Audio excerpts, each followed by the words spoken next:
Alright, we're starting on the minibus today.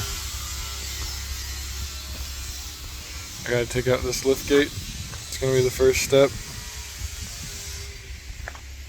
And then we have to figure out how to combine these doors into one door. And pretty soon we'll be putting a changing table here with a seat that comes down over the changing table, and then we have some storage racks going up here. And then after that, we'll see what's next. For now, I'm gonna get started with this.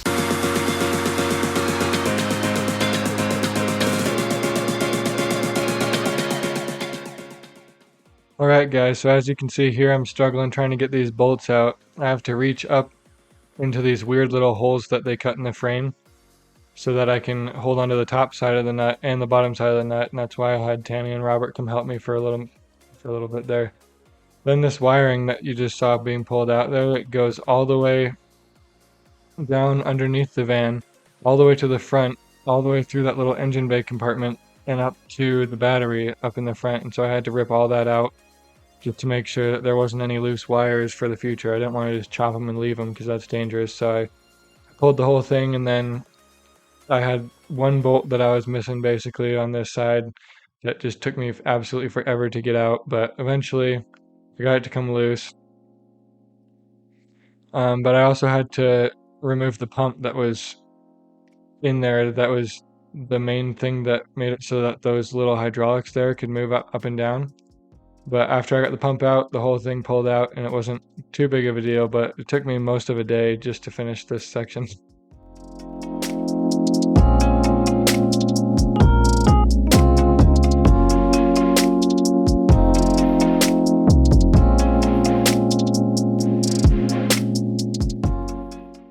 It's always handy to have a forklift.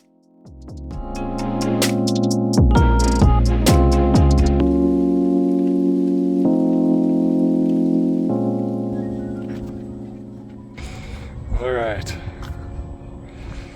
Finally got that thing out of here.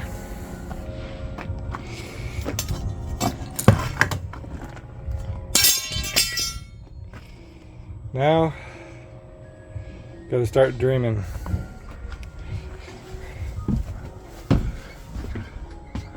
Gotta figure out this ramp situation, changing table, and overhead racks.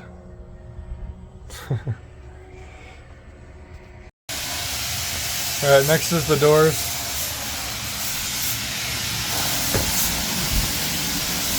We're gonna connect these two doors together and make one big door so that the ramp can go here down the side of the van, and they won't bump into this door as they're coming up the ramp and going in there.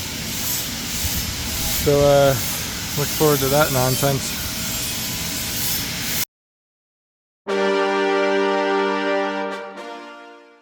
So a lot of the disassembly for this van project was just taking out an absurd amount of screws that hold everything in. So right there I had to take the handles off, and I'm taking the trim off so that I can see what I'm working with. So that when we put the plate on the front and the back of that door, I should just be able to put some carriage bolts in and bolt it straight through, and then we'll have one functional one-sided door. The problem is that we didn't realize later on in the build that I was going to run into issues with the weight of the door.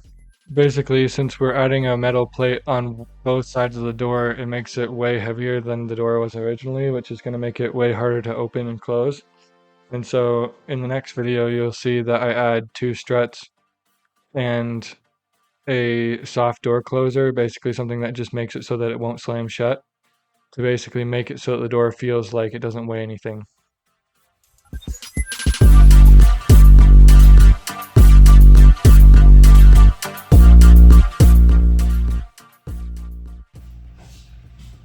You're gonna cut that conversation on your video, right? I'll cut the audio, yeah. And then I'll send it to Our YouTube.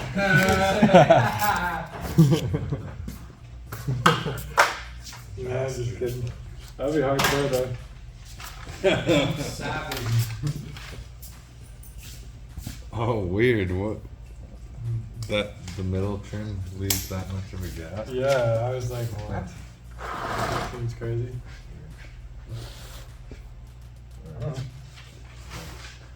fill it with something. No, they have those like rubber It might flaps. just be better to do both sides. Like that would be a lot of steel, but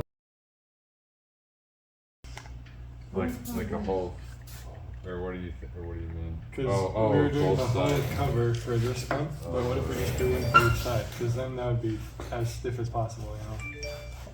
Yeah, as long as it wouldn't be too heavy to swing out, because it's kind of at an angle too. So I don't know if that, and then if it was windy and if it swung, I don't know. I guess. This shit, Then again, it's like okay, yeah, that's pretty strong. it's pretty sturdy. Okay. With that spring up there. Yeah, I mean we could do both sides, but then you don't see that gap on the back. Yeah. And Or it would just a whole strip on the. it would fill it in so that Yeah. we could even cut a 2x4 Yeah, to that might- fit in yeah, between that's just to good. so it's not hollow right there. We could do that.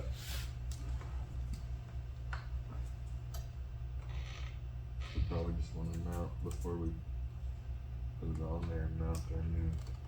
Let's at least cut the new hole through this. So I'm measuring this hole and where it is. Oh, and you want to And cut then that in the program. I'll cut that in the program and then we can just Drill it. find that hole and then right there. Yeah. Alright. Yep. And then on the inside I'll do the same thing over there. But yeah, it's gonna be sick. I feel like working with a flat sheet like this is That would be best case great. scenario. That part would have been great on your video, but Tom had a beer in his hand the whole time. Yeah. It's after hours. I'll just put in 7 p.m. so that people know he's not drinking on the job. Let's see. 1 and Like, I don't want to go on another ride, but I want to go like further. Going more of an adventure. Yeah. Or like a different direction. Yeah, not on the same. So what's out that way? Endless nothing? What, that way? Yeah. Apparently we can keep going. No, not this way, Tom. Both ways. What's out that I direction? didn't look on my brother's Onyx app because it tells you who owns all the property. Because he told me that we could basically cut through properties and like get clear to the central Utah. So from here, I want to find some like rivers where we can ride the bikes through it. Or like a some- dried up river. Either dried up or like a little creek bed that's a little bit of water flowing through it. And we could just go right through it. Every creek that has any water is going to be flowing strong right now. Have you seen the river down there? How much it's filled up? It's almost flowing. Yeah. Like we could literally go swimming in that shit. I told Caleb I want to, since you drive down from Spanish, that river that goes all the way down this way, I was like, one day we're going to do this. I'm going to have you drive and you're going to drop me off and I'm going to jump in a pontoon boat or something and just coast all the way down to work. Kayak. Dude, yeah, you really could. Yeah. Actually, I think in Price there's an area where they have like a dam or something. Yeah, it's the reservoir or whatever, but you could stop before that. And then walk it around. You got 2 kayaks. That'd be pretty sick. Dude, I want to get one of those like inflatable Or just floaties. throw it in right here and we could go all the way to the Green River. That'd be crazy. Yeah, but we just have to have someone meet us down there though. Well, of course. We can do that.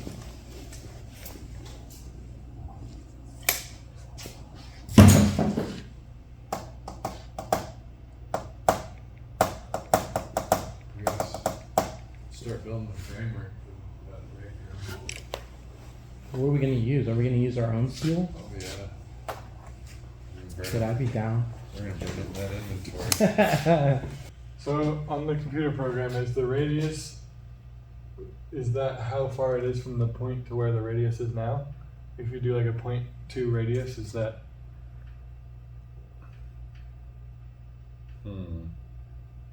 or is that from this, where the radius starts to where the radius ends? I'd go make one and then measure that distance from point to point. Radius ends. Let's see what it is. Because I thought it was from the center point. It was like I don't know how that works. Yeah. I really don't. I guess we can test it. Let's I find don't know out. how you'd measure that.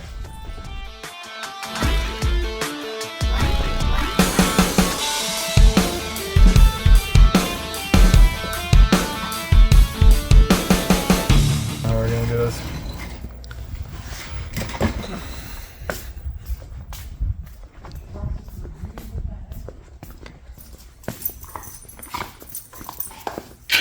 Yeah, she doesn't drop it for me. What's up, bird? She'll even talk to me a bit. She Oh. comes in like she wants to drop me, and then she'll run away. And I just hate it so much. It's the tongue. Bird, let me have it. Drop. Drop a bird. Nope. Drop. Drop. I think she just trusts you with that. Maybe. It's like the same thing with the motorcycles. When you tell her to stop, she doesn't. But when I tell her to stop, for some reason she does. So it's like I tell her now. she just too. listens to certain people for certain things, I guess. She started going at my legs at one point, and I was like, "Bird, no." And then she'll just stop. get run over. Yeah, or stick her nose in the spokes and just Yeah. Because with my RC truck, she can like bite it all she wants. She's not gonna get hurt. But like the motorcycle, it's a different story. Oh, maybe that's what it is. It might be part of it. Maybe it's like she thinks it's like, oh, I'm gonna go chase this. Yeah, it's almost the exact same like idea, and she acts. She She very does it to your similar. bike too. What do you mean? Yeah, she's done it. She goes after that front tire. I need 2 small straight edges. You need to what? 2 small straight edges.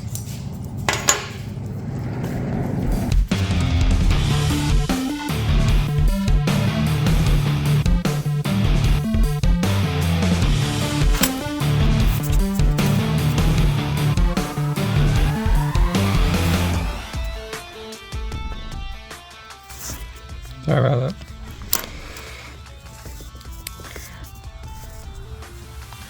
This is how I'm going to try and figure it out on the computer. Alright, I think that's it. I'm going to go back over there and figure this out.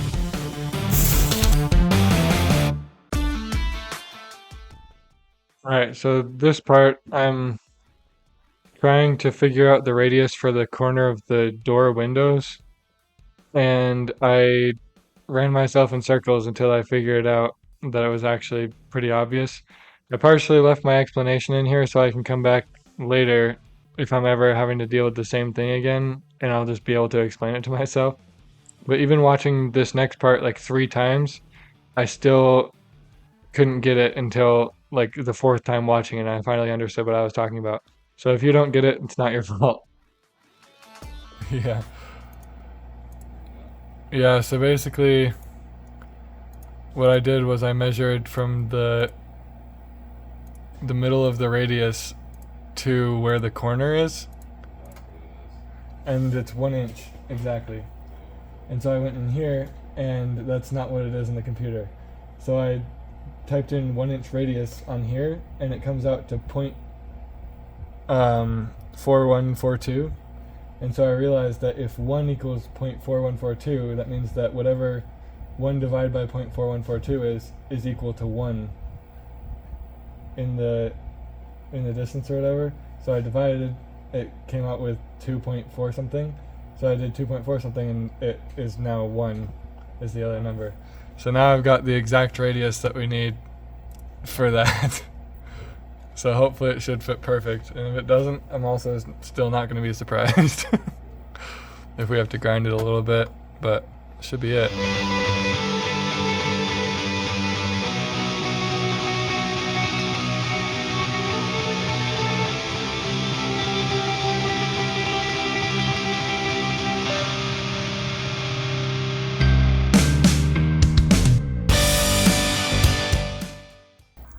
Alright, I actually had to show you guys the sky real quick. You can see a full moon up there.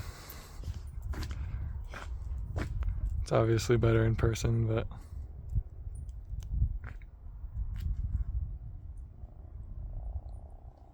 is that somebody else out there, or is that Robert? Robert, and there was some other guy out there. Maybe I'll make a new friend. Yeah. Alright, looks like that's it for the outside doors.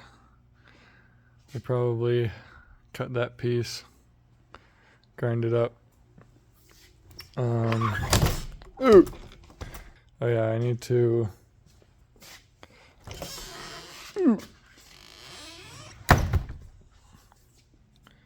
make pass-through holes. You can clearly see that the top is wider than the bottom. So this isn't going to fit perfect, but it should be good enough.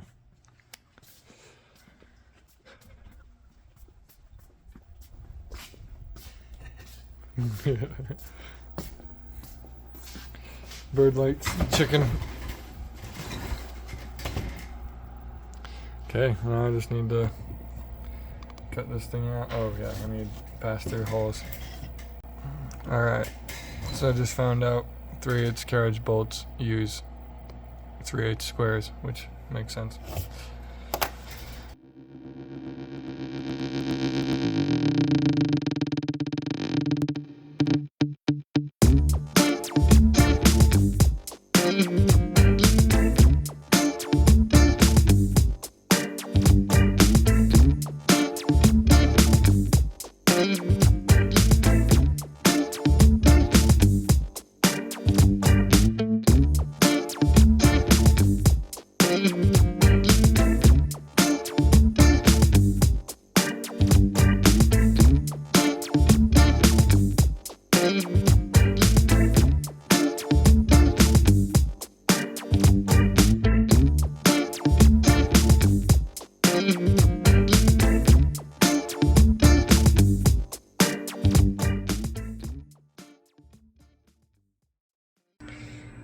Alright guys, so real quick I have to explain this video situation.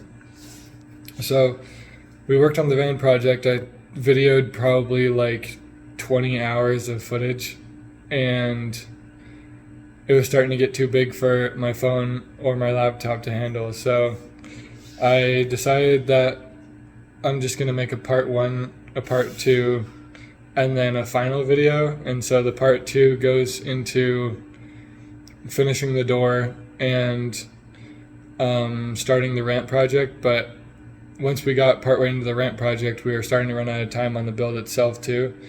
So I was like, well, I don't really have time to be filming all of this. And I realized that it kind of got a little long-winded. So I'm going to try and keep it short. And so yeah, in the next video, you'll see the door getting put together and the ramp started. And then on the last video, it'll be pretty short. I think it's like 12 minutes or something. And it'll just be an explanation of getting the ramp finished and what we had to deal with for certain things, because I thought the door was complicated, but it was simple compared to the rest of the build. So look forward to part 2 and the last one. The last one is definitely something you're going to want to see. It turned out really nice, and the customer seems really happy with it. We haven't gotten any calls about it or anything, and they enjoyed picking it up. So look forward to the next video. Thanks for watching this one, and we'll see you next time.